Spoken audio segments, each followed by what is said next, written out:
I am a aquaculture officer based in our Caribbean sub-regional office, Barbados. And today I'd like to welcome you to um, the fourth webinar or mariculture webinar that FAO is hosting, titled Feeding the Future: Marine Finfish Nutrition and Local Feed Opportunities. So over the past webinars, we've discussed a couple things. We talked about cage construction and operations.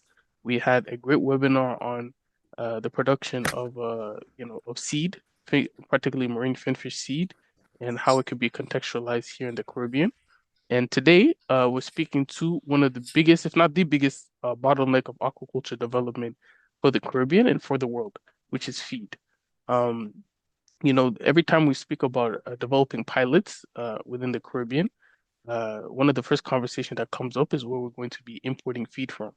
And it seems like this is an issue for a lot of stakeholders who want to be able to have some kind of fiscal sustainability to the aquaculture operations that they're running, to make it so that these inputs of feed is not necessarily eating up all the budget, all the profits that they're trying to have producing fish. Because at the end of the day, if we're doing mariculture, we're doing it for a profit, we're doing it for a business. It has food security implications, has livelihood creation, but if people aren't making money, if they're not having local solutions towards the inputs that they need for their business, uh, it becomes difficult to develop. So today we have two great, very experienced aquaculture nutritionists from the University of Miami.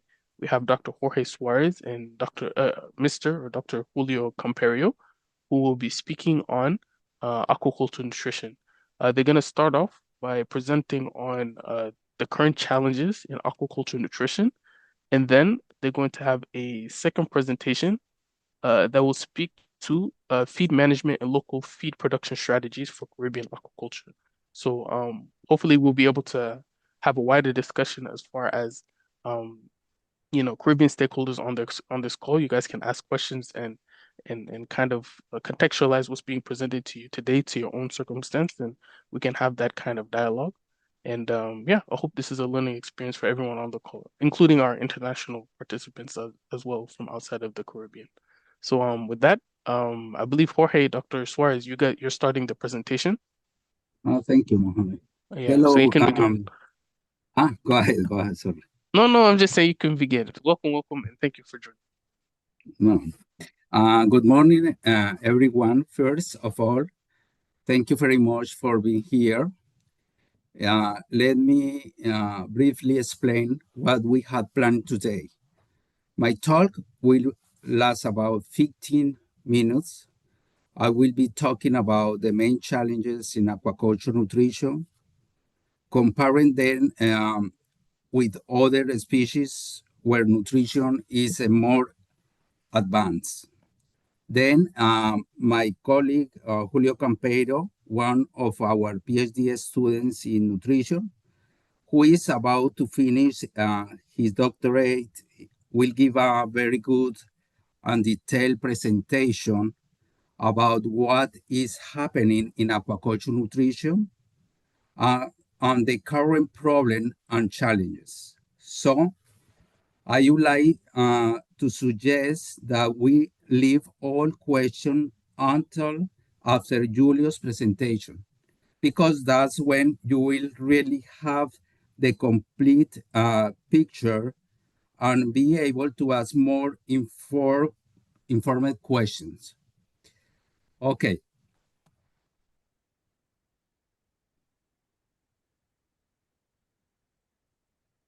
Everyone knows that feed is the highest production cost in aquaculture. It represents more than 50% depending on the species and the type of farming.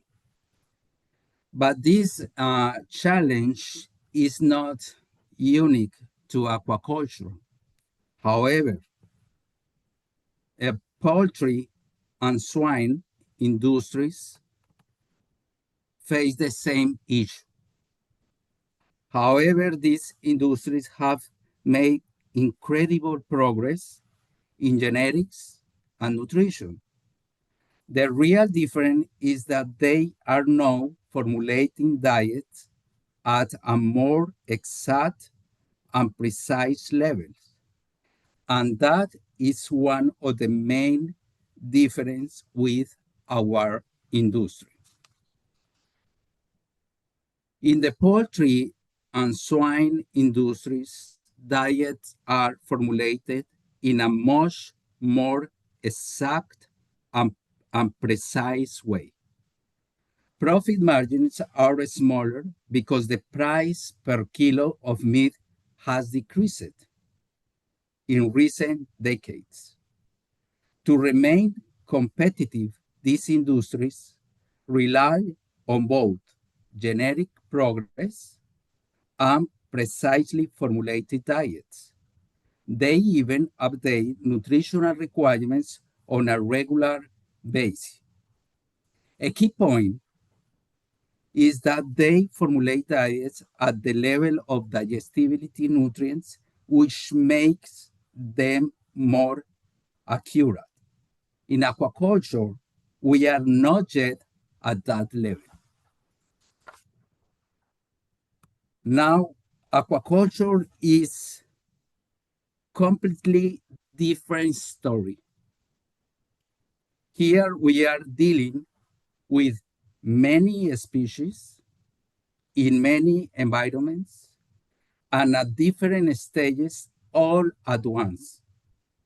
That makes nutrition far more complex. Unlike poultry and swine, where requirements are already well defined, aquaculture needs a fresh approach if we want to keep moving forward.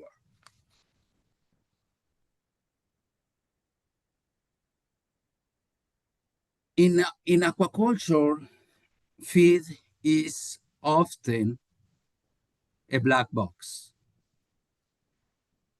What do I mean by that? When we look at the pellet, we can see its physical characteristics. We can even test its physical quality or analyze its nutrient in a lab. But what we cannot see are the actual ingredients or additives used by the feed mill. This information is usually kept as company know-how.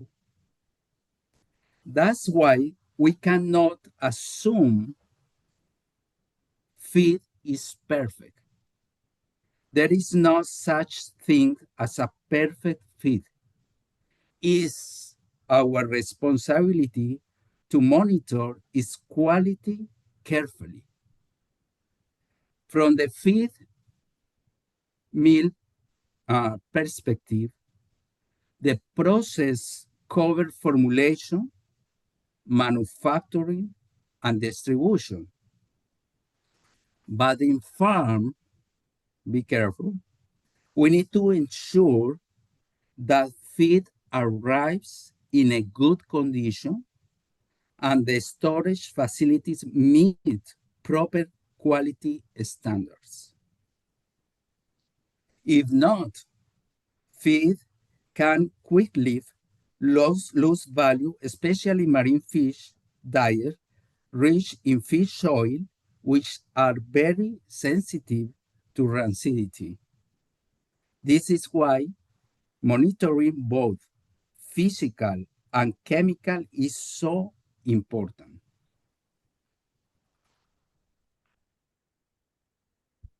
Now, I'm going to talk a little about the at present time, the conventional nutritional requirement. Nutritional requirements of aquaculture species is derived from laboratory-based feeding trials. The animals being kept in controlled environment at commercial density and having no access to natural food organisms. Here at the University of Miami, we have tanks of 4 tons and small tanks with 1 tons of capacity. Now, the dietary protein requirements of fish were first investigated in Chignot salmon in 1958. And fish were fed with a balanced diet containing great levels of high quality protein. You can see here 7 different diets with different levels of protein. Over a 10 weeks period, and the observed protein level giving optimum growth was taken as requirement. The requirement was in this study was 35%. This is the break point. And this is the maximal growth response in unit of protein. Dietary protein requirements are normally expressed in terms of fixed dietary percentage or as ratio of protein to dietary energy. In marine fish, most nutritional requirements are based on small fish, not on those near market size, where feed intake is high. This causes inaccurate requirements and leads to economic losses and environmental impacts. Many research studies are done in small tanks with juveniles, so data for large fish are limited. Here, I'm going to show you some studies in different species, but with the intention that you guys see the issue that we have right now in nutritional requirements in marine fish. Cobia, the harvest weight in cobia is between 4 and 5 kilos. The first article published in cobia was about nutritional requirements, protein and lipid levels was in 2001. And you can see the initial weight was with this experiment was the 41 grams, and the final weight was 100 grams. Of course, this study was very important because it was the first study. But remember that the harvest weight in cobia is between 4 and 5 kilos. Another study in cobia was in 2006 about the protein and lipid requirements. And look, the final weight is 185 grams. And this study in 2009, the harvest weight was 92 grams. Just some examples, but the truth is that in cobia, we have the same problem. When I try to formulate diets for cobia, really, I can find information about nutritional requirement near to the harvest size. In Campechanos, for example, one of this study was in 2005, protein and lipid requirements. And the first step of this study was with the final weight 60 grams and 200 grams. But the harvest weight in Lujanus, Campechanos is more or less 500 grams. And we have the same problem with the new information that are available. Florida pompano, harvest weight between 500, 600 grams. And you can see here the studies. This study finished with 31 grams, and this study with 50 grams. Totoaba, harvest weight between 3 to 5 kilos. Look, final weight, and 60 grams and 200 grams in this study. with yellow tail, there are more studies. For example, this first study published in 1999. The harvest weight in Seriola is between 2 to 2.5 kilograms. Here was 1.1. Was very good. Other studies, different years, 300, 800, 100, 1,600. The conclusion is that really, when we try to formulate diets for tropical marine fish, there are not enough information, especially in a size near to the market size. The question is how to formulate the best diet for our fish if there are not information available about the nutritional requirements.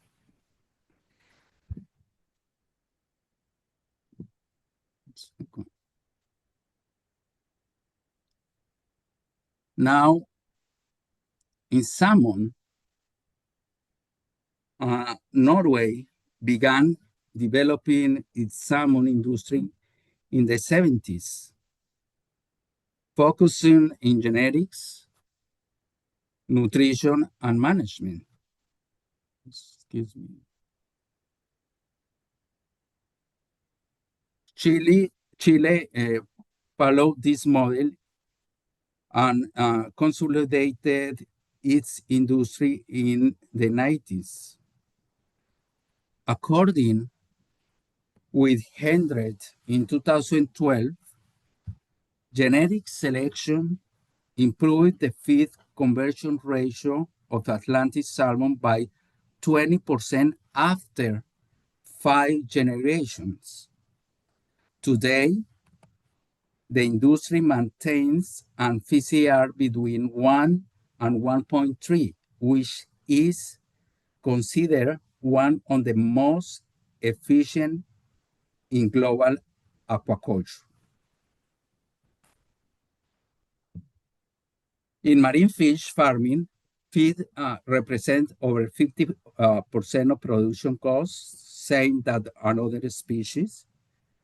The feed conversion ratio is higher, around 1.8 to 2 in practice, but really sometimes it's more than 2. Feeds are expensive compared to the freshwater species, and it is essential to work closely with the feed producer, considering genetics and management and key factor for success.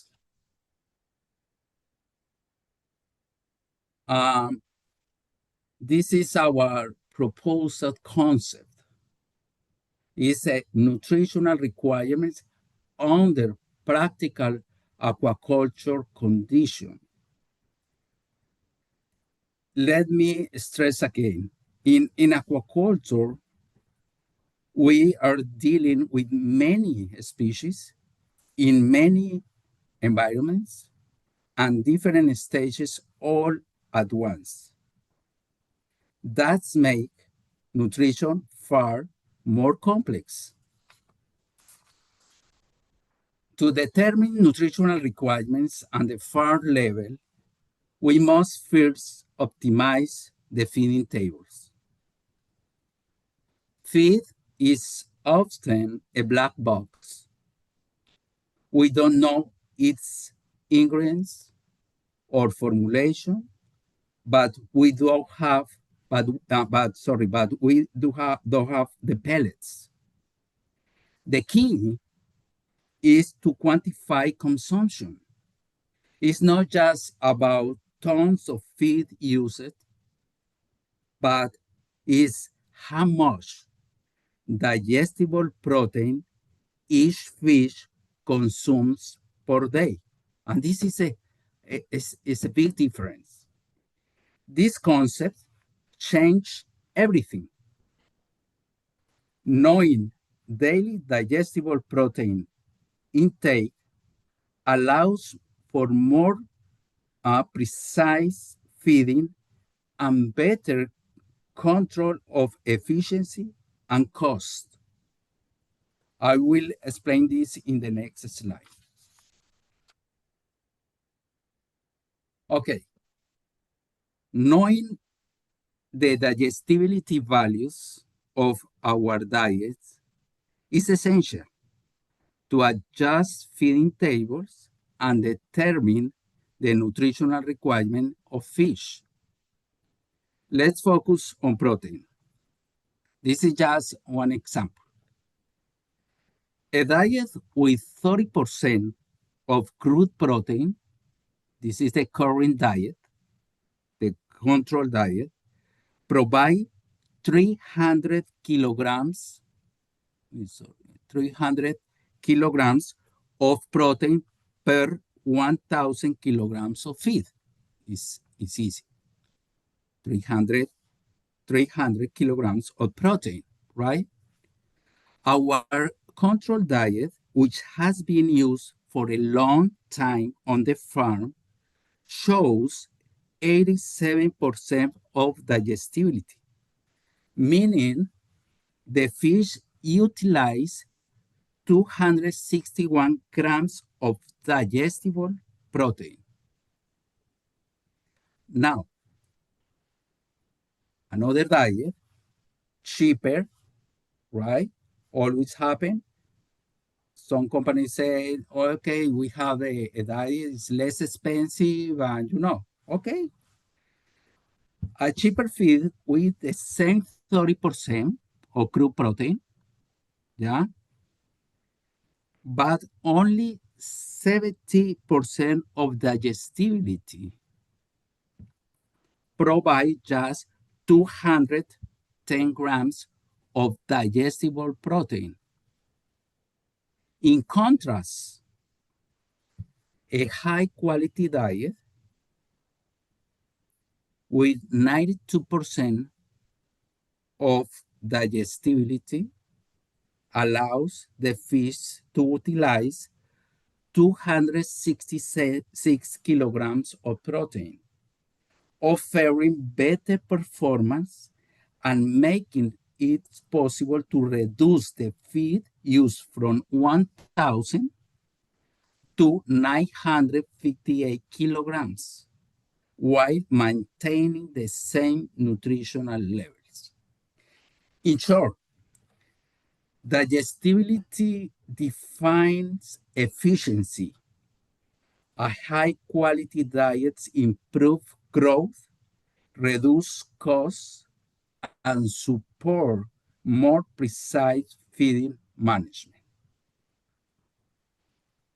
Key takeaways is verify the quality of the feed you purchase, implement proper feed management protocols on the farm. Julio Camperio, in his presentation, he explained in detail every step, and always keep in mind, very important, that feed represent one of the highest production costs. This is my presentation. Thank you so much.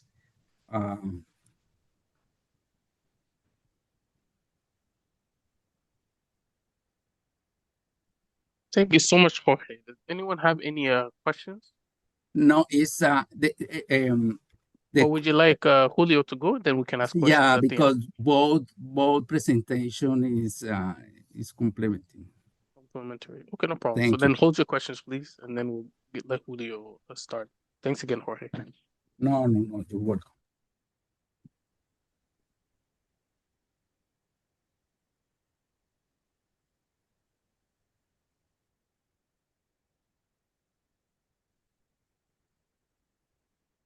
Okay, yes, we can see your screen. Okay, so you can see my screen and you can hear me? Both. Yeah. Okay, perfect. Okay. Well, again, as Dr. Suarez and Mohammed mentioned, thank you everyone for being here today for this webinar on nutrition focused on the Caribbean region. We heard earlier from Dr. Suarez about some of the challenges in aquaculture nutrition.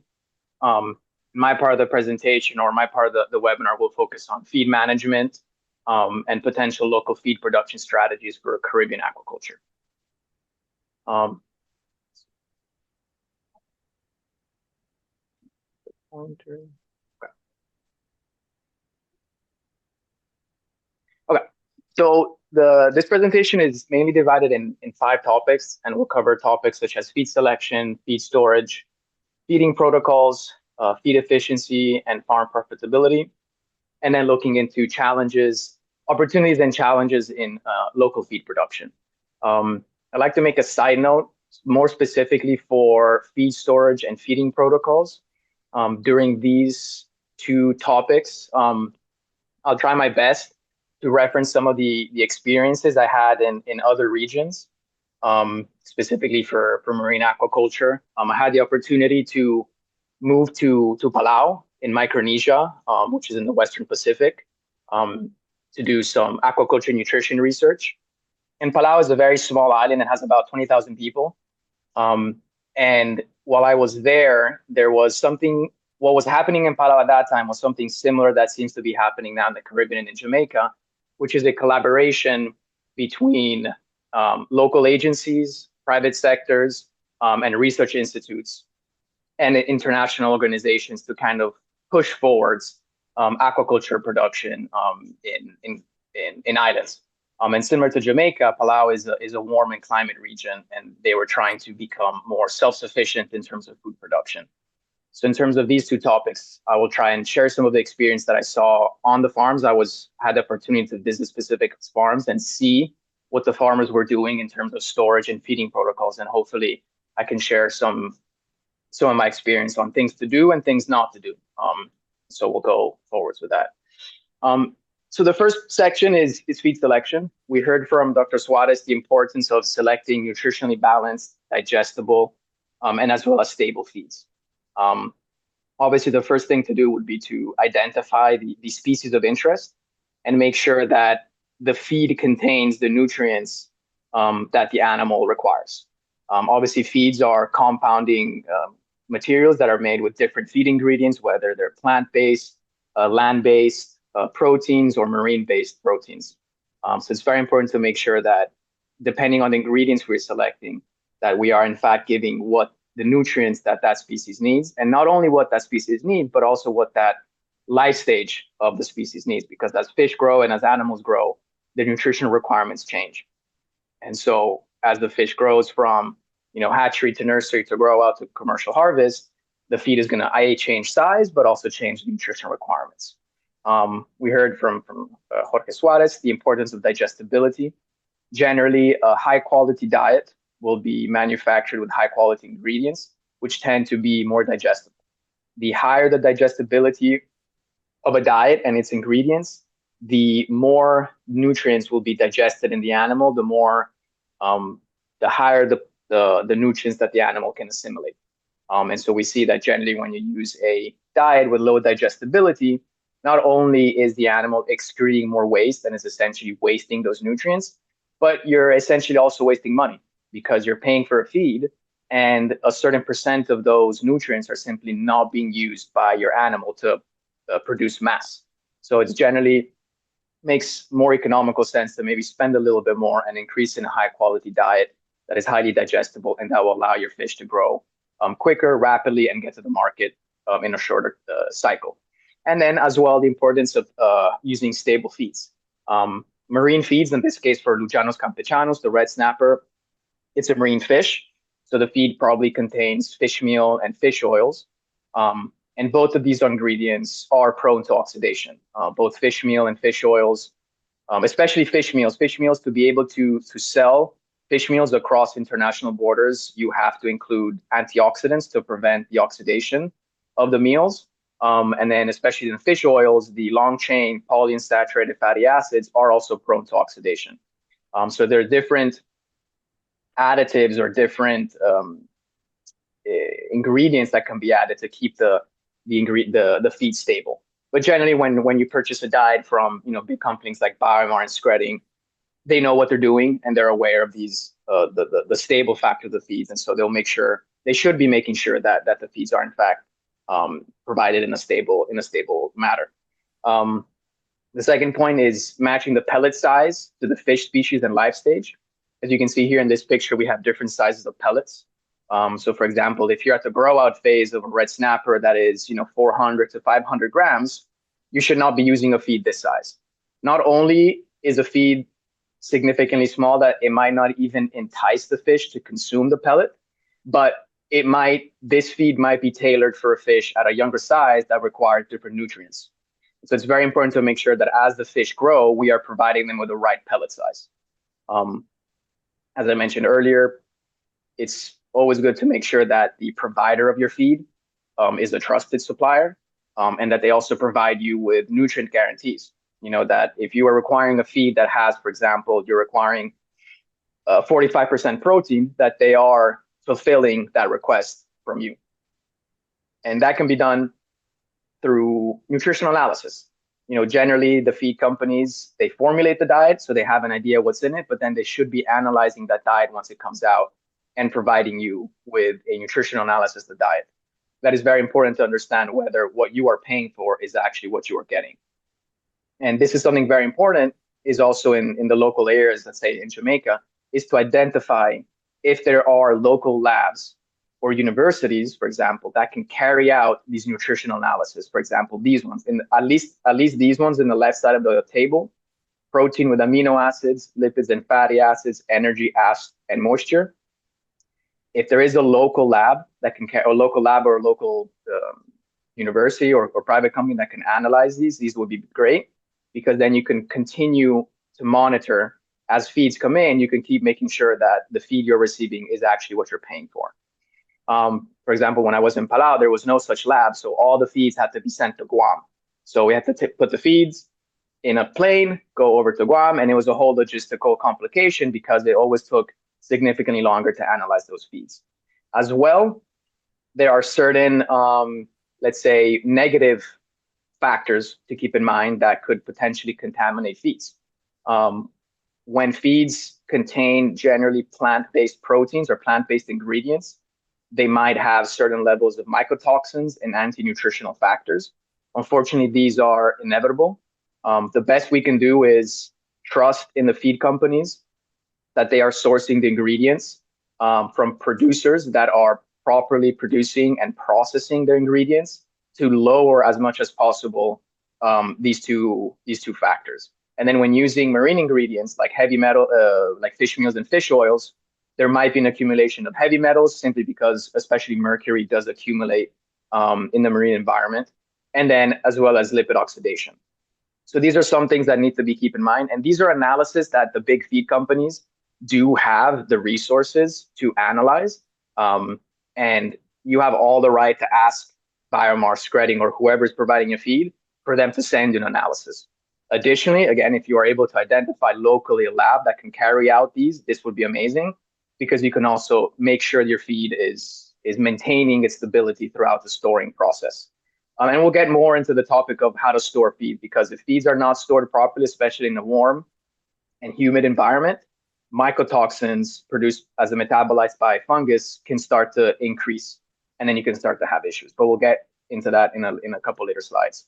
And then there are also the production of functional feeds that contain additives that help with the immune response, disease resistance, survival. They improve the intestinal health status, improve the inflammation, the anti-inflammation processes. So these are also things that once there is a communication going with the feed plant, let's say again, like Biomar, for example, is to understand, are they using any functional additives that can help in boosting the health of the animals? Because one thing is having simply main ingredients to make a feed, but then you can add all sorts of additives to kind of boost the overall health and production, which is a trend that is gaining a lot of attention in aquaculture. Now, that being said, we've been talking about animals consuming feeds, but those feeds are made up of ingredients, and those ingredients are made up of nutrients. So at the end of the day, an animal does not require specific feeds or specific ingredients, but they require specific nutrients. And those nutrients are obviously locked into ingredients at different concentrations, and some ingredients allow some of the nutrients to be more or less bioavailable.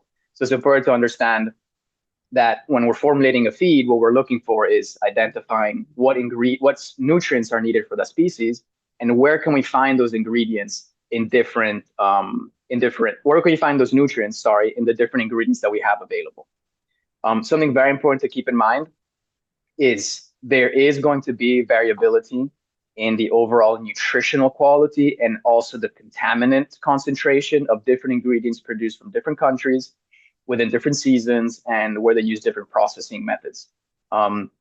There's a variety of publications out there where they analyze the nutritional content of soybean from the US, Brazil, Argentina, and Chile.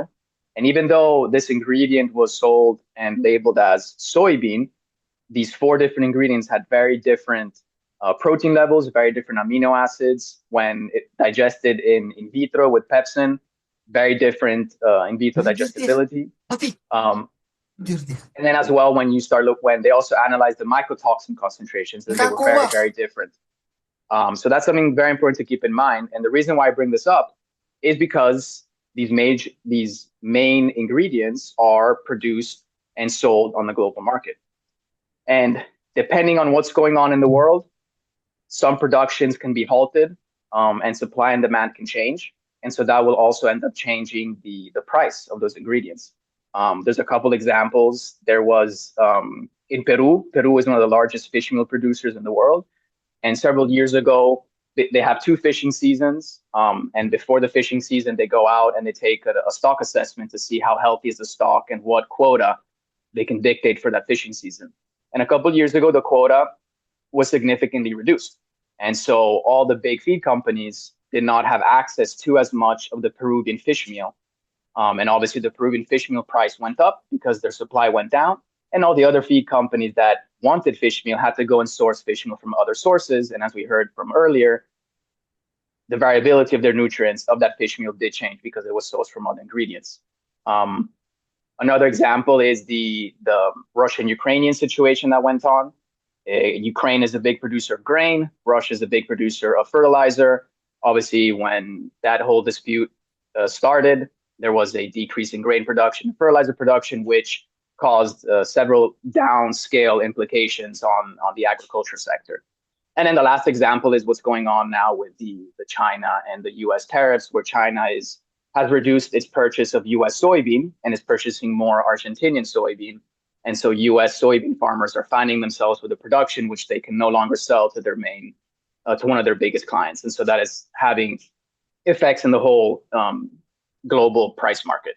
And then that leads me to the next point, which is how these big feed companies, and I'll keep using Biomar, for example, how these big companies formulate their diets. And they use the least cost strategy. So essentially what happens is these big companies, first they have to assess what ingredients they have at disposal, depending on all of their providers. They have to analyze all of the ingredients based on the nutritional qualities and all of the contaminants, mycotoxins, heavy metals, and so forth to understand how the characteristics of all those different ingredients. And then they have to obviously know the price of those specific ingredients. Once you go into the software, you can tell the software what kind of feed you want. How much protein do you want? How much energy? How much lipid? How many the concentration of amino acids, and so forth. You can set certain limits. For example, no more than 10% feather meal, or I need minimum at least 20% fish meal, and so forth. And then when you tell the software to formulate, based on the outputs that you desire, it will go ahead and select all the formulation at least cost. So the most cost-effective formulation based on the ingredients, price, and nutrition that can give you the output that you want. The formulator will then take this formula, go over to the feed mill manager, and show them the list with a code of the specific ingredients and say, this is what I need. And then that's how the feed gets manufactured.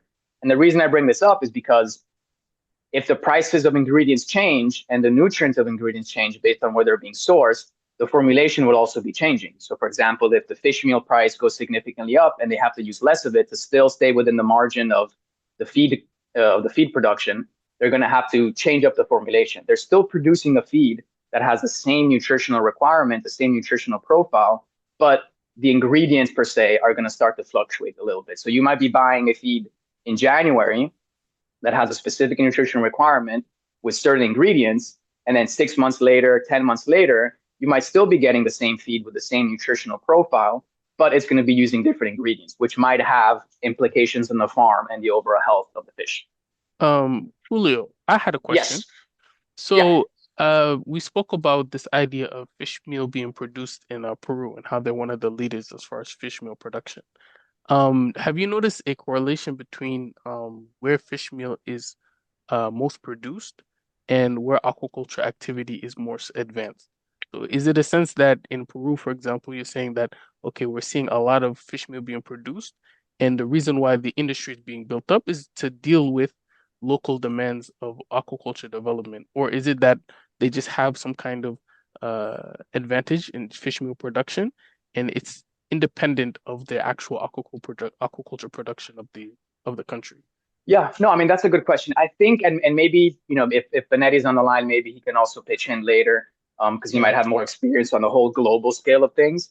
Yeah. I think in Peru, because of the anchovy stock that they have on their Pacific coast, that is why their industry really focused on that, and they realized it was a resource that they can utilize and really push a whole national industry forward. But I don't think it's a one-to-one relationship in terms like Peru does have aquaculture, but only because they are the world producer of fish meal and fish oil. They're not necessarily the world producer of aquaculture. And in fact, if I'm not mistaken, a lot of their product, a lot of the fish meal product that they produce does get sold to Asia, which is a major consumer of fish meal. There are other regions. Mexico produces as well fish meal, but we also have to understand that fish meal and fish oil does not get produced only from anchovies and sardines and kind of wild forage fish. They also get produced from aquaculture byproducts or the fisheries byproducts. So there are different avenues where fish meal and fish oil can be sourced. Um, but to answer more specifically your question, I think we would have to look into them a little bit more. Who are the main global producers of fish meal and fish oil, and how do they rank in terms of aquaculture production? But it is a good question to think about. For sure. I appreciate it. It's a good answer as well. And yeah, I asked because FAO had a project, I believe my colleague Yvette is on the call as well. But basically we had a project around fish silage. That's actually going on even currently, I believe, in Barbados, where they were producing or utilizing fish offals from the local, fisheries, capture fisheries, as a means of producing livestock as well as aquaculture feeds. I don't know how progressed they Mm. were with the aquaculture feeds, but it's something to think about with the circular economy of whether or not capture fisheries could kind of be an input within local feed production. But yeah, Yeah, and thank you. and and and there are, when you look at the different lists of possible ingredients, especially when we work with, Open Blue is one of our biggest collaborators here at UM, and we help formulate the diets. And we see where some of their fish meals come. There are many ingredients of fish meal that come from uh, fisheries by processing, Yeah. whether it's the organs, the skin, the bones, and everything put together. And so that is, in fact, a big source of the fish meal and fish oil production. But to go off on what you were saying, Open Blue a couple of years ago, they built a rendering plant in Panama where Hmm. all of their processing from the processing plants, as well as the processing from other aquaculture farms and productions in Panama, all of that waste gets put through the rendering plant and they use to Hmm. make fish meal and fish oil, which then they sell back into the market. So there's definitely an opportunity there. Um, Okay. and in a couple later slides, I'll actually be mentioning a little bit more related to potential feed autonomy. Okay. Sound good. Thanks. Yeah. And so moving on, there are four main steps that can be undertaken to kind of develop and understand the evaluation of ingredients, especially for novel species. The first would be to identify the species you want to work with. In this case, we selected Lucianus campechanus. It is a novel species. So as Jorge Suarez mentioned, there isn't too much information on the nutritional requirements of the species, or as well of what kind of ingredients can and cannot work. Because only because an ingredient has a good nutritional profile, it doesn't mean that that species will readily be able to digest it and utilize it. So the next step would be to, at least from a scientific perspective, see what information is out there for that specific target species or similar species. Um, there's a lot of information on Lucianus guttatus. There's some information out there on yellowtail snappers. So it's kind of building a database and understanding, okay, what are all these researchers doing? What is their, what have they seen? What kind of ingredients can be used? What are the nutritional profile of these species and at that specific size? And then can we kind of tailor something specifically to campechanos? The next step would be to start doing some research and development, both with research institutes and the private sector, to formulate and develop and especially evaluate these specific diets. And then once the diet has been, let's say you're able to formulate the diet and it works, you're getting good SCR, good survival, the fillet quality is really good, the market is accepting the fillet, it doesn't mean your job is done from a feed formulation perspective. There's always new ingredients coming out. There's always new processes by which those ingredients are being manufactured that can allow you to slowly, generation after generation of feed formulation, is improve that feed efficiency. And so you have to continually look into new ingredients, new formulations, and kind of propel the whole nutrition sector forwards. And then to wrap this section up, there's about 7 main steps that we can use to develop comprehensive data sets on ingredient or data quality. The first one, as I've been going through the whole list in the earlier slides, is to first characterize what the ingredient and what the diet contain. What are the nutrients? What are the anti-nutritional factors? Are we talking about plant-based, land animal, or marine-based ingredients? And are these ingredients something that the animal could potentially consume and digest? The second is palatability. Is the fish actually consuming this diet? Because one thing is manufacturing the diet, but if the fish is not going to be attracted to consuming the diet, then the fish is not going to eat. And if it doesn't eat, eventually it's obviously going to die. So it's very important to make sure that the ingredients that are being selected are in fact palatable to the species being farmed. There's someone that doesn't have their microphone on mute. Do you mind putting yourself on mute? I think it's Yeah, I can't tell because I'm seeing Carlos is unmuted, and I'm seeing Edgardo Ramirez. Corey. Deepak. Hi, Mohammed. Could you just mute the people who are unmuted right now?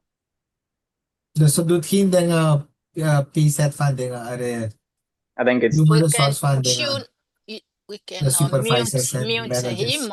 Everyone is unmuted. I just checked. I unmuted everyone. No, I'm saying, could you mute him? Mute Sure. him. Mute them so that they Yeah. Outside of Julio and myself, you can just mute them. Okay.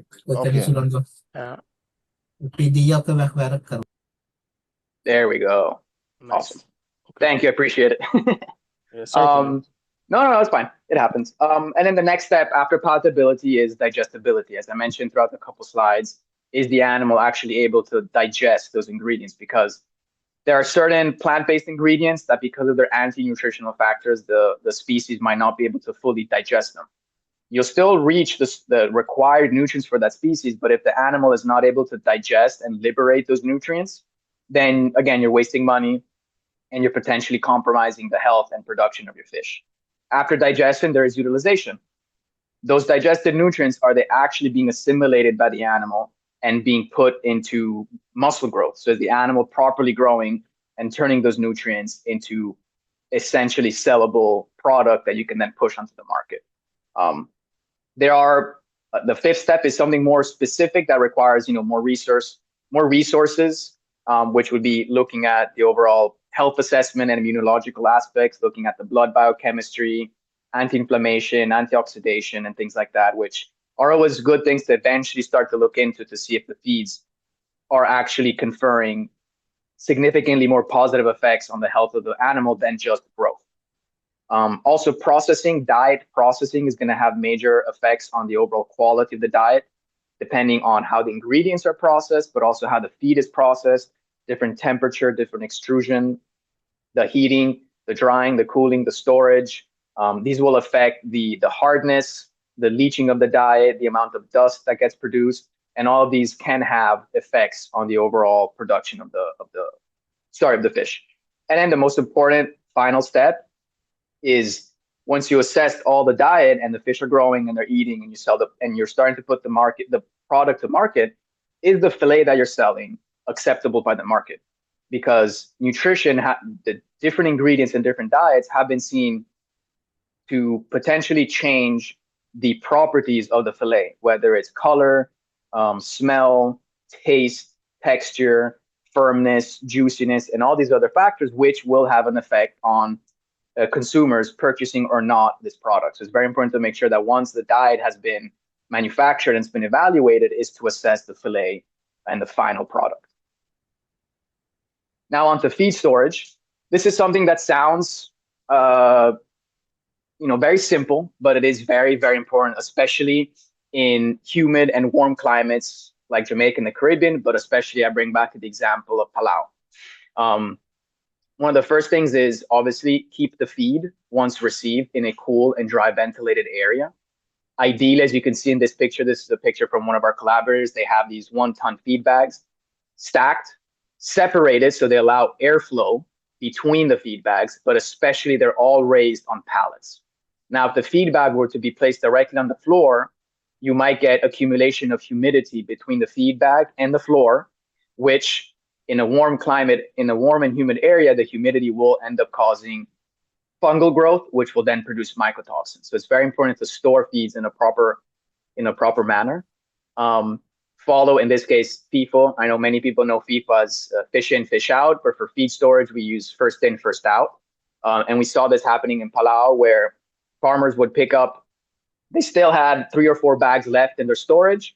They would pick up another batch of feed, but then they would start to feed the new batch of feed and then leave the older batch of feed for a later date.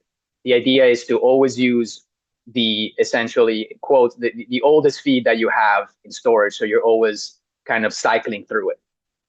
Once the feed has been received on the farm, whether it's these big bags or the regular 22 kilo bags, it's very important to inspect the feeds, inspect the bags for damage, clumping, and potentially odors. If the bags themselves are damaged, you have to make a note and reach out to whoever provided you the diet and understand why they were damaged.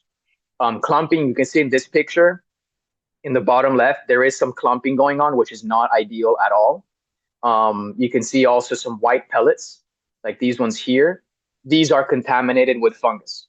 And the fungus, as the defense mechanism, will produce metabolites, which are the mycotoxins. And it's the mycotoxins that can have serious health and production issues on your farm. Now, obviously, if you receive 20 bags, it doesn't mean you have to inspect every single bag, but it's good to take a random sample of the bags you receive and quickly check. Because if there is a problem, whether it's clumping, odors as well, does the feed smell rancid? Does it smell off? It's good to check these bags as soon as they get on the farm. And if there is something wrong with any of the bags, even if it's just one bag, is to reach out to the feed provider and say, hey, I just received these bags. There's something wrong with it. We need to figure out what's wrong.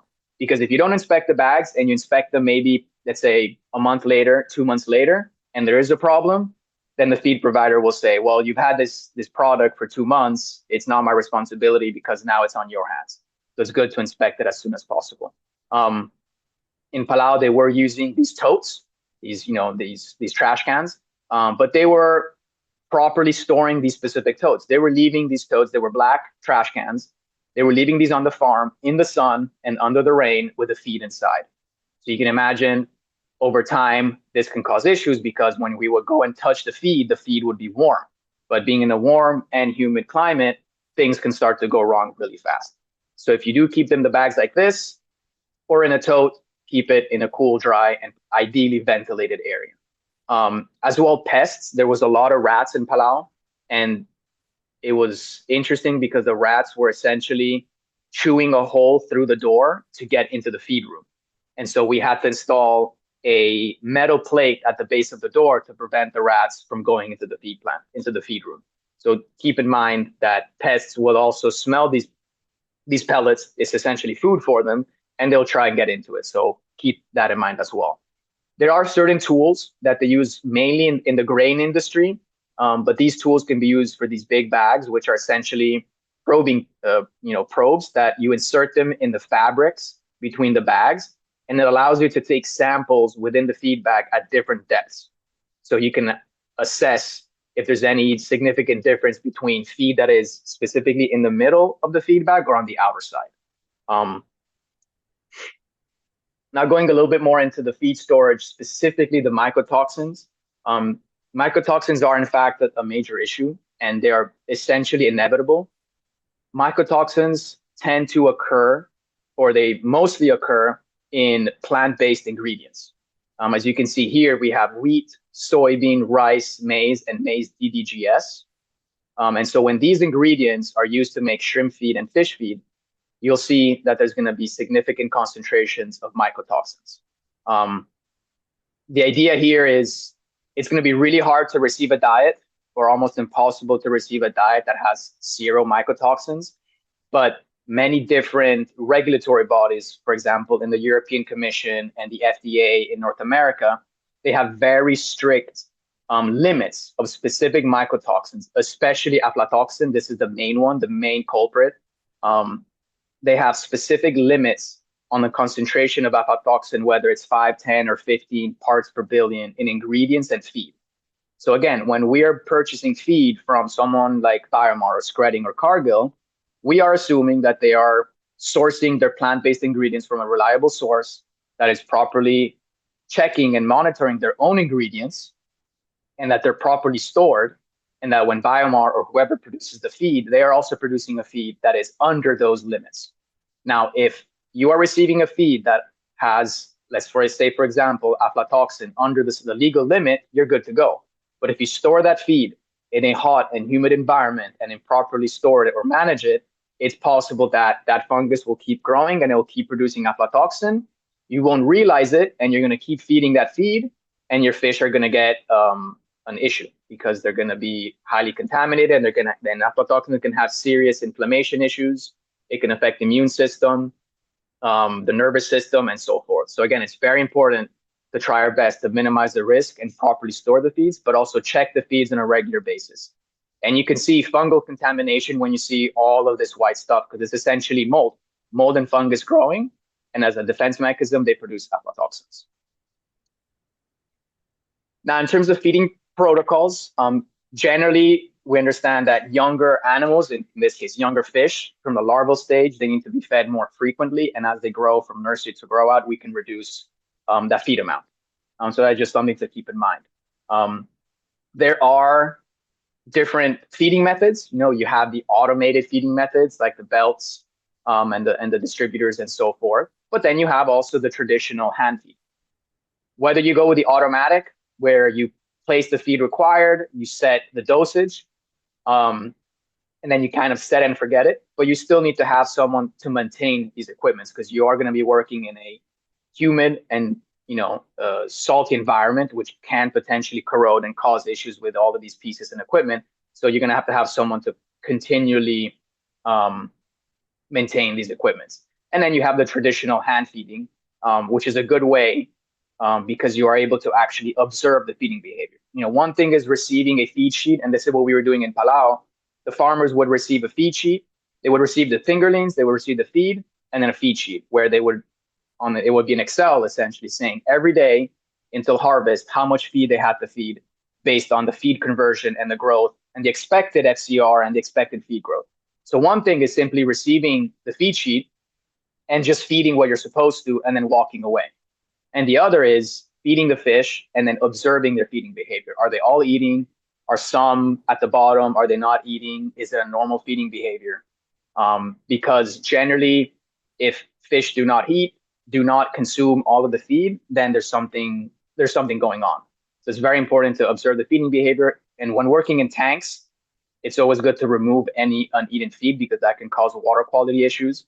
In a tank system, in a cage system, the idea is to not overfeed, because if you overfeed, feed will go through the cage, will sit at the bottom, will have benthic and environmental issues. But again, you're just wasting money because you are spending a lot of money on feed and that feed is just being wasted. And then the other step is try to keep a detailed feed and growth records. Now, this seems very simple and very redundant, but it is a very powerful tool, because if you feed your animals and on a specific day they don't eat as much, you make a note. And then if on a successive day they also don't eat as much and it keeps going on, then you can look back and you see, well, my fish for the last 7 days have not been eating as much as they're supposed to. We need to figure out what's going on. Is it something on the fish side? Is there something in the water or is there something in the feed? If you don't keep records or you don't make a note when there's a shift in behavior and feeding consumption, there can be serious issues down the line. And generally at the hatchery here at UM, we say a hungry fish is a happy fish. As long as your fish keep eating and they're behaving properly, and they seem healthy and there's nothing really weird going on, then that's a good indication. But something to keep in mind is feed, whether it has a positive or a negative effect on the fish, that feed is a compounding effect. So whether it's positive or negative, it will start to accumulate day after day after day. And once you realize that there's something wrong with the feed and you fed that feed for a week, 2 weeks, it's a little late to start figuring out what's wrong and trying to fix the problem, especially in an island like Jamaica or Palau. If you have to buy a whole new batch of feed because it turns out your feed went bad or it's spoiled, it's going to take some time to receive the feeds. So in these cases, it's better to be proactive than reactive and make sure the feed you're feeding and the feed you have is a good feed to begin with. Then we go on to the feed efficiency and farm profitability. We heard from Jorge Suarez, the FCR. Now, FCR is the feed conversion ratio, which is a very powerful calculation that we can do on the farm, which is essentially the feed consumed by your system divided by the gain in biomass. Now, this essentially tells you how efficient is your system in converting a unit of feed into a unit of biomass. The lower the FCR, the more efficient your system is. There are certain functional feeds or enzymes that can boost digestion and boost efficiency. For example, if you're using plant-based ingredients, which generally marine species do not have the proper enzyme to digest those ingredients, you can add certain enzymes or use fermented plant-based proteins that essentially have more bioavailable nutrients, which would allow for more improved digestion and efficiency, which would, in theory, lower your FCR.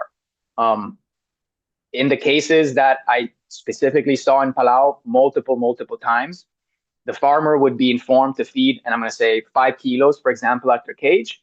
The farmer would go up to the cage, would weigh 5 kilos, and he would throw all of the 5 kilos at once in the cage. The pellets were floating because the rabbitfish like to come up at the surface. And within a couple minutes, half of that feed was simply pushed out of the cage with the current. And so even though he wrote on the sheet that he fed 5 kilos, the fish only ate about two and a half. And that is a huge issue for multiple reasons. One, you're wasting money because you're buying feed and half of it is being consumed by fish outside of the cage. And then that feed that does not get consumed will end up becoming nutrients and potentially downgrading or having issues in the overall ecosystem. Now in Jamaica with the red snapper, you're using a sinking feed. So something similar just happens, but in reverse. That if you overfeed your fish, if you're supposed to feed 5 kilos and you feed all those 5 kilos at once, those fish are not going to have enough time to consume 100% of that feed, and all the extra feed is going to sink at the bottom, and it's going to have benthic issues, and you're going to lower the quality of the water. And again, you're supposedly feeding 5 kilos. Your fish are only eating 2 kilos. They're not going to grow as much, and again, you're just wasting money because your FCR is going up, and your feed usage is going up. So it's very important to, as I mentioned earlier, make sure that the people that are feeding the cages are learning how the fish behave when they're happy and healthy, and that they're observing their response in feeding. And once the fish start to lose interest in feeding, then stop feeding. Maybe give them 10, 20 minutes and try a little bit more, but don't just give them all the feed at once and then walk away. And as we heard the other day during Carlos's and Leo's webinar, and also Alessandro pitched in, it's very important to have dedicated, trained, and knowledgeable staff that are able to pinpoint what is the correct feeding behavior of fish. And that knowledge and that experience only comes by doing it over and over and over and understanding what is that behavior change. Now we'll go a little bit more into the potential infrastructure and equipment needed to produce aquaculture feed in locally. So there's 8 main steps that can be divided or that can be discussed in terms of feed production. The first one is the raw material handling and preparation. So that is understanding where the ingredients come from, how they're being received, and what kind of quality and characteristics do they have, and also preparing them. The milling system, not all ingredients are going to come to the feed mill pre-milled or in a fine particle. And different species at different sizes require ingredients to be milled to specific characteristics. So a milling process will be utilized. The mixing system where all the ingredients essentially get mixed to make a homogeneous mixture. Then we have the pelletizing and extrusion, which is where the pellets go through a machine that through high temperature and pressure essentially extrudes the mix into a pellet. Then we have the drying and cooling. Because the use is also steam, there has to be a drying process. And after the drying, it's also going to be very warm. So it's going to have to be cooled. After that, it's possible to coat the feeds with oils or other additives. Then there's the packaging process. Quality control, even though quality control should really be happening between the handling and the milling, potentially also after the mixing. So it's good to have multiple quality controls to make sure that what is happening in all the different steps is truly what you want to happen as a final product. And then the final is storage and distribution.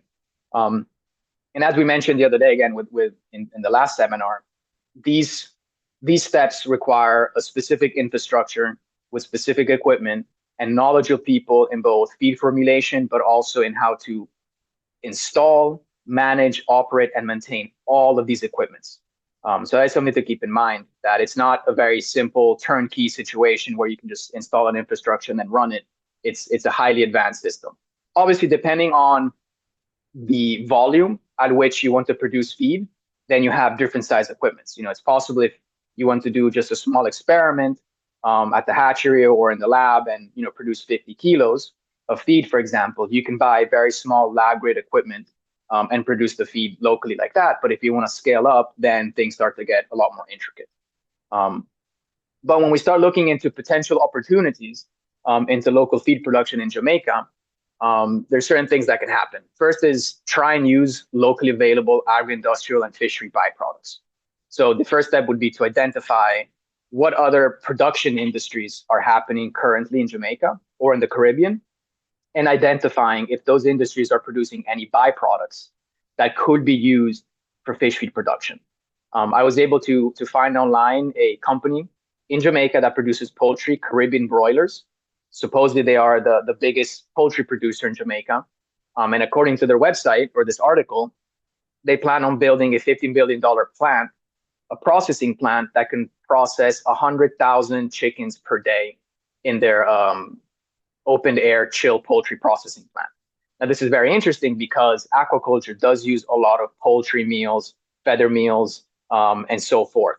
So that could be an industry to start to look into to understand whether some of their byproducts from their poultry production could be transformed into a powder, into a meal that then can be used in aquaculture production for the feed. As well, I was able to find that there's the Jamaica Pig Farmer Association.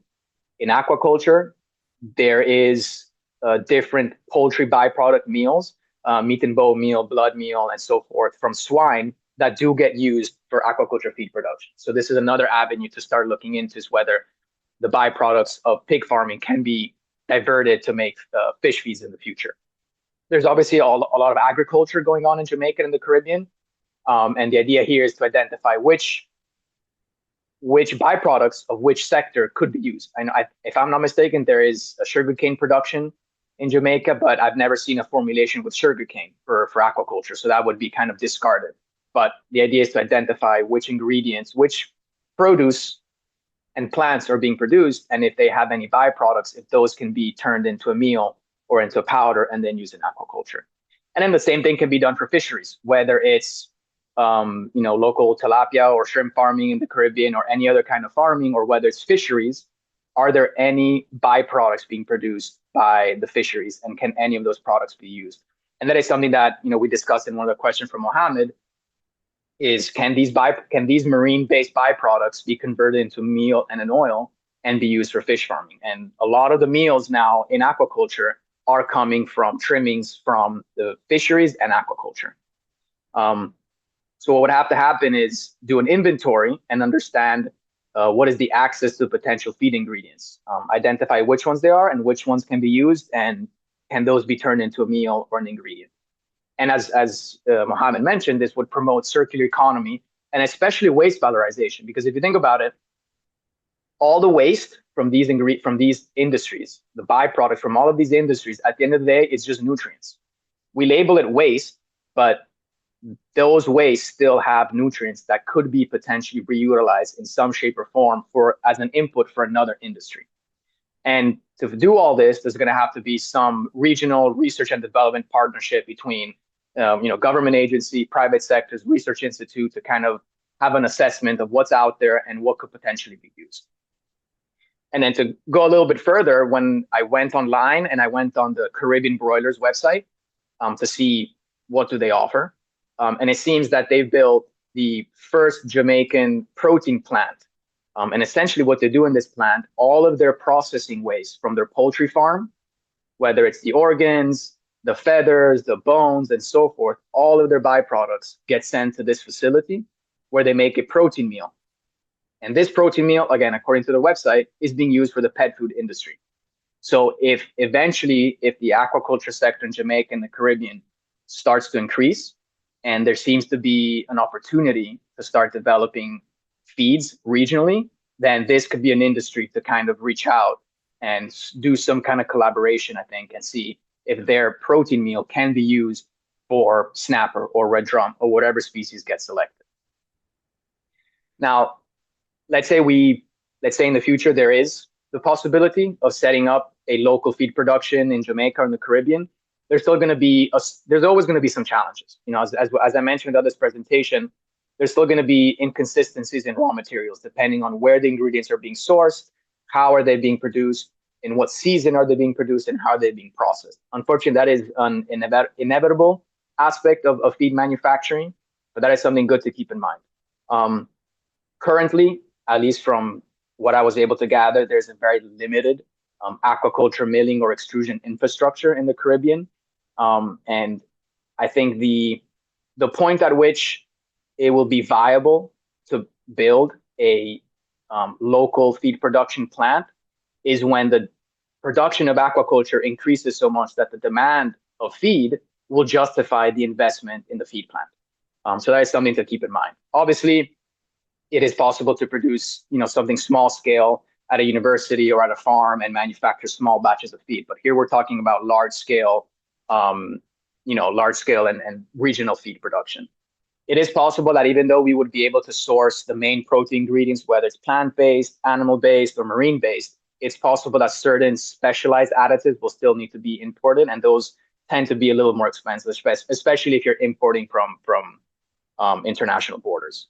And in terms of, as we heard, the other day with Carlos, Leo, and Alessandro, there's still going to be a need for knowledge and technical expertise in feed manufacturing, formulation, maintenance of these equipment, and all sorts of other feed manufacturing processes. There are obviously some solutions. As we heard the other day, it would be possible, like we heard from, I believe his name, Mr. Miranda in Puerto Rico, where he's setting up one facility in Puerto Rico that could be able to produce significant amount of fingerlings to provide for the Caribbean area. So depending on the volume of the aquaculture and the volume of demand for feed, it could be possible to set up regional feed hubs around that can provide those feeds to different sectors. But that will just mainly be based on the overall demand and the volume. Very important is establishing the labs in the different areas, because you're going to have to keep continuing to evaluate the ingredients, the quality of ingredients, and the feed. Obviously, these big companies, Biomar's Credit, they have in-house labs with highly sophisticated equipment that in a couple of minutes can analyze all of the nutrients. So the idea is to figure out in which areas in the Caribbean these labs exist. Again, when I was in Palau, the only lab was in Guam, which was a long flight away. And so it did complicate things a little bit. And then, as I mentioned earlier, there has to be an incentive to invest in the feed mill, especially if we're talking about something commercial. Once the aquaculture production increases and is stable, or it seems to keep increasing, then it might be interesting to look into producing a feed mill for the region, but only if the production justifies the investment. And so again, to just kind of wrap up the roadmap for potential regional feed autonomy, the first step would be to identify the local ingredients that are available, whether animal-based, and remember, animal-based can be land animal proteins and marine-based proteins, as well as plant-based ingredients, the additives, probably will still have to be imported and purchased from these specific feed companies or specific companies that produce these additives. What can happen is formulate a diet based on those ingredients and evaluate those diets in a small scale with small scale equipment. You don't have to buy multi-million-dollar facilities, but you can buy a small mixer, a small grinder, a mixer, an extruder or a small pelletizer, and then a drying oven that you can keep in a lab, and you can produce 50 kilos of feed, and you can start to evaluate them in a lab with small fish and small tanks and see how that's working. And then eventually the infrastructure, as I mentioned earlier, depending on the overall production volume, that can be something to look into. Training personnel is extremely important, especially in feed management and feed production and formulation as well. And then, as I mentioned in the previous slide, establish regional feed hubs. So depending on which countries are producing aquaculture, depending on what species, where some of these plant-based, animal-based, and marine-based ingredients being produced, is it possible to kind of separate the processing of these ingredients to have kind of like a regional hub in different areas. So to slowly wrap up the main takeaways, I would say good feed management is extremely important. If your feed is properly managed and properly stored, and you're using good ingredients of high quality that are in fact tailored for that specific species, you will generally have a better growth, a healthier fish, and in the long run, you will ideally lower your cost. But you also have to keep in mind to not waste feed. Make sure the feeding behavior of the feed of the animals is correct, and that you're not just wasting feed to the bottom or to the cage, to the net of the cage. Storage and feeding protocols are very simple to follow, but they're extremely important, especially in warm and humid climates. If you keep the feed, if you don't store it properly and you don't give it ventilation, you might run into serious issues. And again, as I mentioned earlier, feed is a compounding effect. So whether it's a positive or negative, you're going to see results in a medium term. So if you have something wrong with your feed and you notice something's wrong and your bags are completely contaminated, once they're contaminated, it's already too late. So then you have to figure out how to get a new batch of feed. And if you're waiting for a new batch of feed, then you can't feed your fish, and it's a whole trickle down effect. The concept of sourcing local ingredients will build local resilience. If you are able to eventually, if there's an interest in setting up a feed plant production, if you are able to identify the waste products from certain ingredients, from certain industries, plant-based, animal-based, and marine-based, and you can divert those ingredients and make fish feed, that would increase local resilience. And then as well, regional cooperation is very important for sustainable feed production. This is where the cooperation between government agencies, research institutes, and private sector have to come together to understand what the local community needs, what the community has at disposal, and how to utilize those resources most efficiently going from an output potentially of another industry to an input for another, and then have an overall positive trickle-down effect for the whole community. And I'd like to finish this section of the presentation with a quote from Jim Highsmith, who's a software developer. And I think this quote really speaks for what has been going on with this project, especially hearing from Dr. Benetti and Carlos. And peel back the facade of rigorous methodology projects and ask why the project was successful. And the answer is people. And I think this speaks volume. And a lot of those successful projects that happen, yes, the technology and the concept behind the project is great, but if you have dedicated people that are willing to work, willing to learn, and are skillful, and they love what they're doing, then the project will be successful. With that, I'd like to thank everyone for your time. And I think, Mohammed, we can open the floor for a Q&A.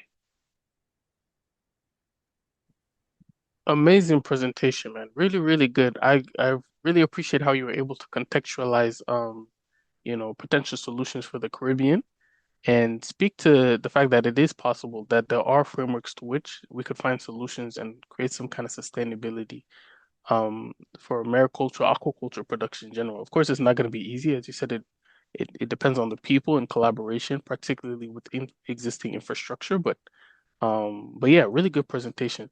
I got a message from my colleague Yvette that she wanted to ask a question. So I'll allow her to ask a question first. Yeah. Hi. Hi, hi. Thanks, Mohammed, and I wish to echo the same sentiment. Very remarkable presentation. Yeah, it's very informative, just as the previous webinar, the technical guidance, the examples that are being provided. I trust they will be very instrumental in raising interest and actual involvement for stakeholders in this avenue. Thanks for this great team, team work. I have a question and perhaps also it's just a clarification. Yeah, perhaps I will make the clarification first. So that's about the presenter did mention the sugarcane industry in Jamaica, and it was not sure for the for its feasibility. So just to clarify that this is within the framework of this, the challenges of local feed production and the high cost of imported additive. So the sugarcane could represent an option to reduce this, imported additive. I'm saying it based on the example of Barbados, whereby the molasses, which is a byproduct of the sugar cane, is used instead of for the organic acid, like the formic acid. Yes, yes, and it has been very cost effective. Actually, that's why the sugar cane in Jamaica should be explored based on the example that we have here in Barbados. Now, my question is, I've seen these very interesting example. The feed the protein sources, fish meal and fish oil, byproduct versus the plant-based protein. And also the animal like pig and poultry. I wanted to hear of the experience of the presenter regarding other animal like the insects, protein from insect source. If we could elaborate a bit on it, or if he has any experience on it with regard to these, data set on ingredient or diet quality. Thank you. Yeah, no, of course. I really appreciate your comment about the sugarcane and the molasses. I'm glad you caught that. And I think what you say is very interesting, that if there's already a case study of the sugarcane molasses being used in a very cost-effective manner in Barbados, then I appreciate you correcting me on my statement. And if Jamaica produces sugarcane and there is a molasses production, then it's definitely an ingredient to look into. If it has the correct nutritional profile, and if it provides additive effects or functional effects, it should definitely be added as one of those ingredients to potentially evaluate. So Yvette, I appreciate your correcting me on that statement. In regards to the insect proteins, there's a lot of interest specifically at the moment with black soldier fly. In fact, that is one of the topics of the research that we've been doing a lot here at the University of Miami. So there's an interesting thing that has gone on for the last couple of years, especially with black soldier fly meal. It is still a very interesting and like up and coming topic. But what happened is the industry, especially the scientific community, was replacing fish meal, for example, with insect-based, with black soldier fly meal. And so you had all these big companies in Europe and in Asia, especially in Europe, that were setting up farms to produce black soldier fly meal because it was believed to be a fish meal replacement. Now, there was a lot of scientific information that it is possible to replace 30, 40% of fish meal with certain species and have really good performance. But at the end of the day, when this black soldier fly industry started, the insect meal cost, the price point for the insect meal was significantly more expensive than fish meal. Fish meal, let's say it's around $1,800 per ton. fish insect meal, black soldier fly meal, is roughly $3,000 per ton. So when you approach a farmer and you say, hey, I want to give you a feed, an aquaculture feed that has insect meal, it is a very sustainable insect protein, but it's going to cost you significantly more. The farmer and the feed plant might not be as interested because their margins are going to go down. So what seems to be happening now is that insect protein, depending on the price point and depending on where it's being produced, it might be better used as a functional ingredient or as an additive. So you include small percentages, but you're still getting the fatty acids, the antimicrobial peptides, the chitin, the amino acids, and you can confer still very positive effects in terms of health, gut microbiome, and so forth. Now, the reason why black soldier fly meal is so expensive is because it's an expensive ingredient to produce. In these big, huge farms in Europe, they build these multi-million-dollar facilities that are completely temperature, humidity controlled. They require a lot of feed to feed these larvae. These larvae have an FCR between 3 and 5, right? So they have to continually purchase large amounts of food waste to feed these larvae, and so their production cost goes up. Now, it could be possible to set up locally let's say a small black soldier fly farm where you are receiving organic waste essentially for free. That would be the idea. If you can receive organic waste from the community for free and not pay for it, whether it's vegetable waste or whether it's trimmings from the poultry and the swine, if you're receiving that input for free, then your production cost and the price of your insect meal will be significantly lower. And so then you will be able to justify the inclusion of that insect meal in an aquaculture feed. So until the industry, especially this large scale industry in Europe and in North America and Latin America, is able to significantly lower their production cost, it's still going to have big issues. It needs to lower the price. In fact, in Europe, a lot of the insect meal now is being used for pet food for dogs and cats because people are willing to pay more for high quality food for their dogs and cats. But from a production perspective, whether sea bream, sea bass, tilapia, carp, salmon, we want to have still very cost effective feeds. So I do think insect meal is a possibility. You just need to find whether it can be produced in a very cost effective manner and whether the price of that insect meal can go into the feed formulation, right? Because if feed is the most expensive component of aquaculture, you still want to make sure that if you're choosing sugarcane molasses or you're choosing swine blood meal or poultry offal, you still want to make sure that these ingredients are cost effective for your overall cost of price. Another thing to note on that, at the end of the day, the industry of aquaculture is based on based on trying to be more ecologically efficient and friendly. And as currently right now, fish meal is, for the most part, not all of it, like Julio said, but a lot of the industry is wild capture fishery, which is not environmentally efficient. But we're trying to find replacements, and black soldier fly does seem to have some potential in that, at least percentage wise, to be able to sustain some level of replacement of fish meal. So yes, it is early in its development. It is early in its R&D, like Julio was saying, but still one avenue to think about it. And the Caribbean as well, black soldier fly meal being in the forefront of the industry also has its perks and benefits for those that are willing to invest. So that's just my 50 cents, is just don't think about the now and the cost of the now, but think about the future. Wild capture fisheries has been declining.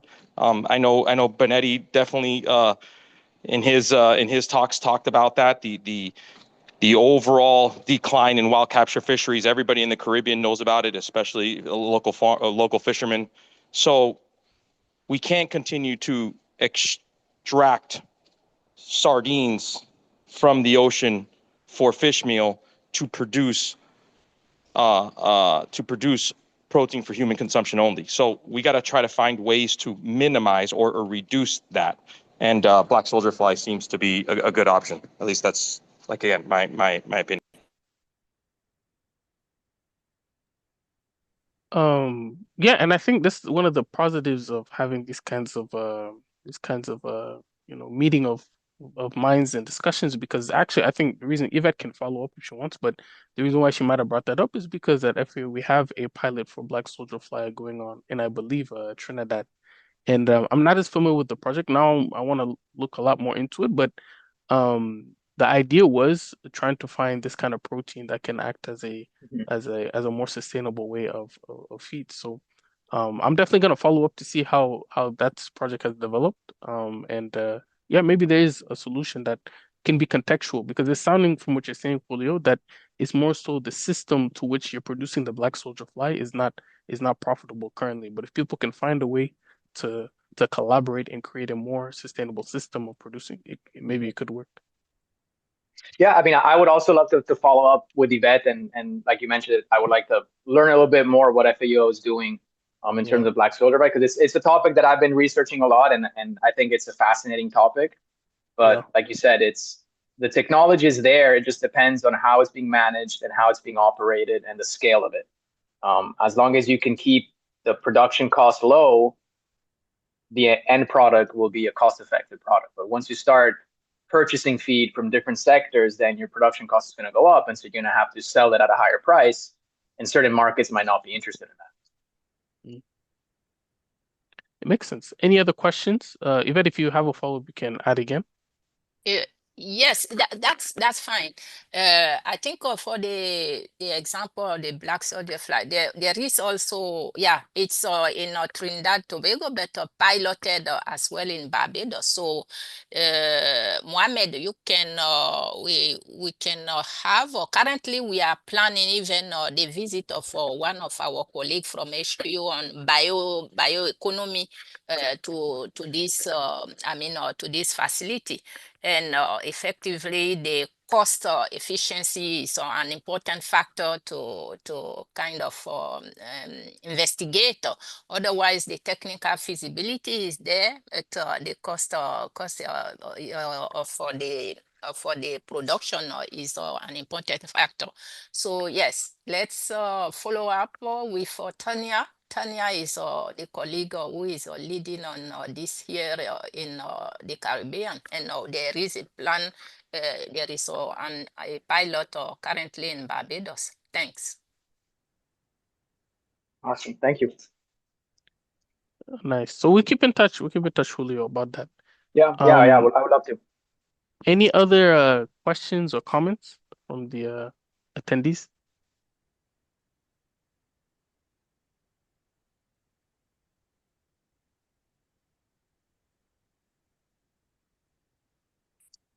Okay. If there are no other questions, I guess I had one more, I guess kind of a, macro question is to ask, in your opinion, Julio, because now at this point now I've seen aquaculture, between Africa and the Caribbean and some of Latin America.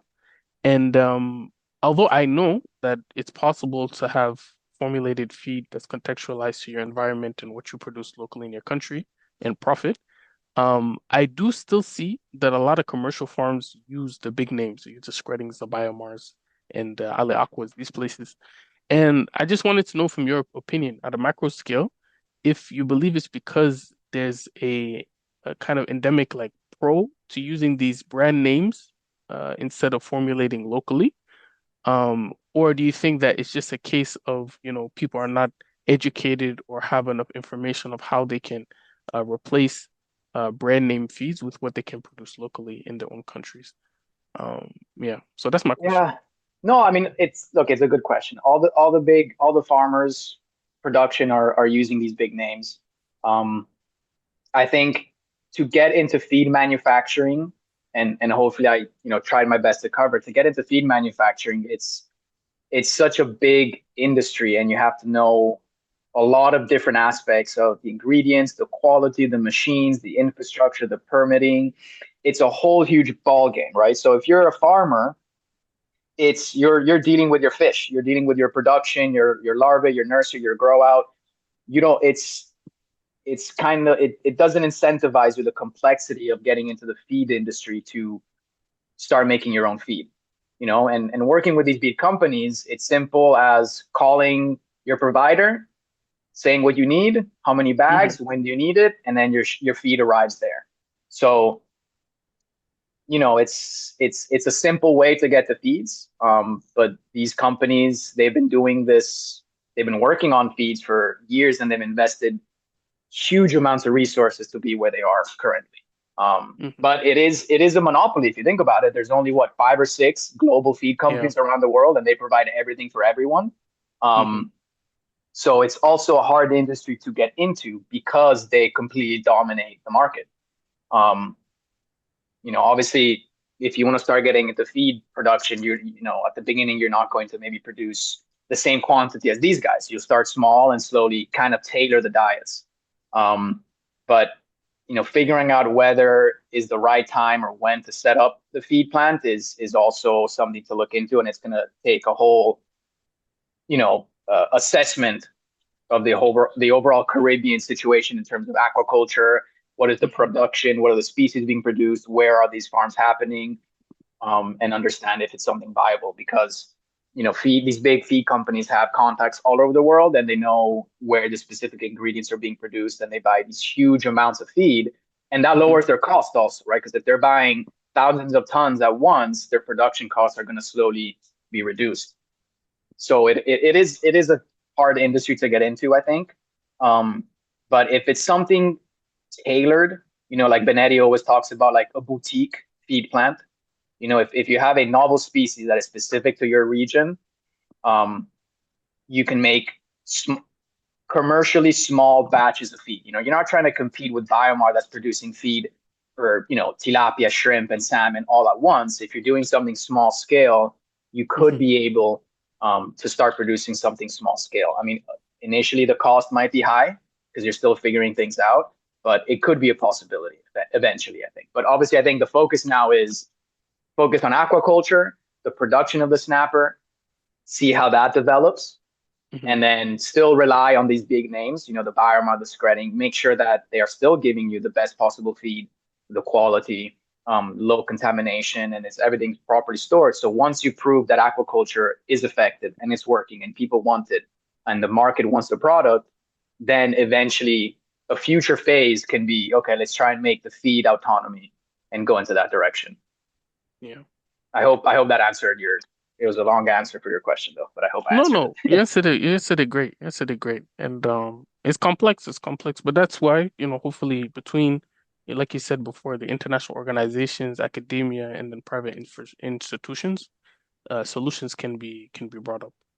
Are there any exactly. other Yeah. questions? Yeah, go ahead. Mohammed, I think this private company, big company, when you look at the local level, those which are important, there are also some cases where they are open for partnership with even small scale producer or producing of feed. I mean, not feed, but the ingredient. That's all they then use to formulate to do the formulation of for their feed with the carbohydrate and all this. Providing the dry material, dry silage, for instance, is of interest to some of them, as long as you meet their requirement of consistency, quality of the supply. So we can look into that in terms of partnership to secure this local supply and reduce the importation of feed eventually. Thanks. Yeah, I have a comment on. I want to share some experience that we have in Costa Rica with Lucanus guttatus, like 5 years ago or more. In that moment, this company paid for the feed like 1.8, 1.9. They bought this feed for a multinational company. But one day they call me or they call us and say, we need to change, we need to make something different. They say, okay, guys, we need to work with the open formulation. Well, where is the plan? What is the feed plan? And they say, okay, we have some plant that produce diets for chicken, but they start also with tilapia. Okay, it's tilapia. And we start the process to formulate the diets. Of course, they have the experience to buy best ingredients and good and best additives too. Just will help us to choose the ingredients and additives that they need to formulate the diet for Lujanus guttatus. And what happened after 2 years? We decreased the price of the feed from 1.8 to 1.4. And this was very interesting because the results in the farm, the survival, FCR, everything was similar at the other company. What happened? Depend everything depend of the kind of plant that you have, the experience with the quality of the ingredients, and really it's very important the training that the people knows how to make the diets. But this that is not impossible, right? The other thing is always talk about replace the fish meal. Is the goal is replace the fish meal? I am not agree. It's not. It's not. It's not. Okay, we are going to replace 100% of fish meal. No, it is the fish meal is the salt and pepper of our diets. Is the goal of our diets. We need to use the marine ingredients in our diet for marine fish, but remember that is our salt and pepper, and this concept change everything. But yeah, this is my opinion. No, thank you, Jorge, for your intervention. And it's cool to see, actual experiences of being able to find feed formulation solutions within the developing world context in Costa Rica. So that's really cool. I see a hand up from Jose Rivera. Yes, good morning. Good morning. I'd be interested in knowing if if uh, if you can buy medicated feed or how does that work? Julio or Jorge, could you answer this one?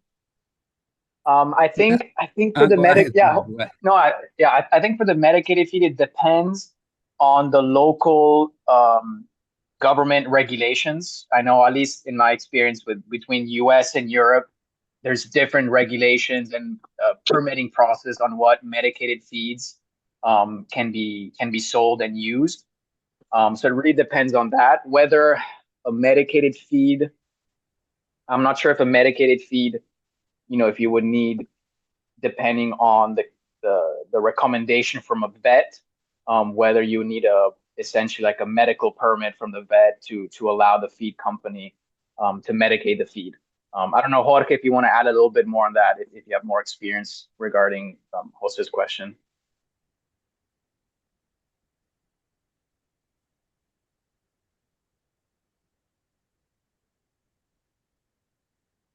No?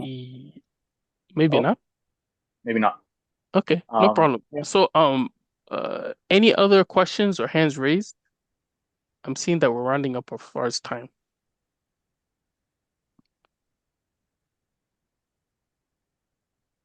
Okay, great. Well, thanks again to Jorge. Thanks again to Julio. Those very really good presentations. Again, I really emphasize on this idea that, or appreciate the idea that you guys were able to contextualize to the Caribbean. This has been recorded, so we're going to try to transmit this to as many aquaculture stakeholders in the Caribbean so that they can at least have this background information as far as how feed formulation could work in the Caribbean. We will talk, of course, Julio and Jorge, because I think in FA we have plans in the future for ways that we can develop feed formulation pilots and those things. But yeah, thanks again. Now, today was the last webinar when it came to, well, we have another webinar, but today was really the last webinar when it came to like technical work within aquaculture. We spoke about cage construction and operations. We spoke about feed formulation today, and we spoke about larval rearing. These are all different parts of the value chain when it comes to mariculture, aquaculture development. But our webinar series 5 is titled Genetic Resources for Sustainable Aquaculture Utilizing FAO's AquaGrease platform in the Caribbean. So, as some of you may know, not know, FAO has a platform called AquaGrease, which basically acts as a registry for aquatic genetic resources. So that's wild types, that's farm types. This is just information on the history of aquaculture for different countries of the world. Why do we need it? It acts as a way to secure biodiversity when it comes to seed production, when it comes to aquaculture development in a country. It makes it so that we have a foundational understanding of the species of fish, crustaceans, aquatic plants that have been introduced to each country. And it can be used to inform, rootstock programs in the future so that we have better FCRs, better profitability from aquaculture. And again, just having that foundational understanding because it's lacking. You have situations in certain islands, for example, where they'll have, imported a Mozambican tilapia at one point, and then another different type of tilapia another point, and somehow they got mixed, and now they're dealing with FCR issues today. That doesn't really represent the potential of aquaculture within their country. So the hope is through this AquaGrease platform, we'll be able to have a foundational understanding again of aquatic genetic resources. The webinar will discuss, basically how people can interact with the platform. We as FAO have nominated focal points for each of the Caribbean countries as a means to enter information on behalf of their fisheries divisions. But I encourage everyone on this call, please do still join because I think it can be useful information for even outside of the focal points who inject information onto the platform. It could be useful information for a general public to understand this aquatic genetic resource registry and learn from it as well. So basically this is gonna happen October 17th. So we have some time still. It'll be next week. And it'll be a presentation from myself as well as my FAO colleague Daniela Lucente, who specializes in genetic resources. And she's based in HQ Rome. So if there aren't any other questions, I thank you guys all for joining the meeting today. Very informative. And this will be recorded, so I'll send this to you guys after this meeting so that you guys can circulate the meeting amongst your network. And yeah, if you're available, please do see me next October 17th for our final mariculture webinar. Thank you. So, thank you, Mohammed. Appreciate it. Thank you. Thank you. Bye.